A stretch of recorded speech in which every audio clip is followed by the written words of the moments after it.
ప్రభువు పుట్టినప్పుడు వెలిసిన ఆకాశంలో ఆ వింతైన నక్షత్రం ఏమిటి? This is day 1 of 25 days 25 secrets of Christmas. The hidden Christmas load.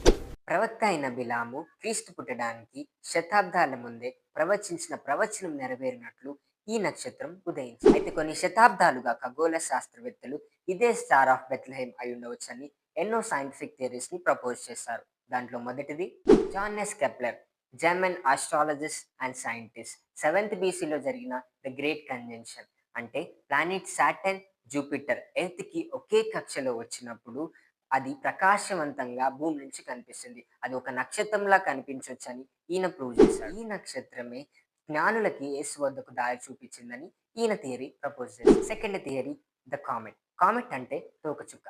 తోకచుక్క కదులుతుంది కాబట్టి జ్ఞానులకు యేసు వద్దకు నడిపించిన నక్షత్రం ఇదే అని వీళ్ళ థియరీ చెప్తుంది.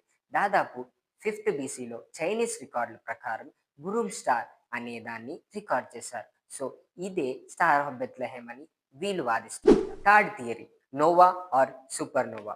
నోవా అంటే ఒక నక్షత్రం సడన్ గా ప్రకాశించే స్టేజ్ ని నోవా అంటారు. సూపర్ నోవా అంటే ఒక నక్షత్రం డిస్ట్రాయ్ అయ్యే స్టేట్ లో వచ్చే ప్రకాశవంతమైన కాంతిని సూపర్ నోవా అంటారు.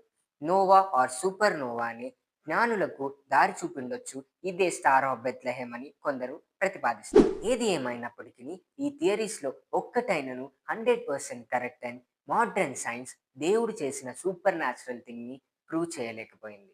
యోబు గ్రంథములో లిఖించినట్లు ఆయన పరిశోధింపజాలని మహాకార్యములను లెక్కలేనన్ని అద్భుత క్రియలు చేయువాడు. దేవుడు చేసిన మహత్ కార్యములను వివరించుట మానవులమైన మనకు అసాధ్యం.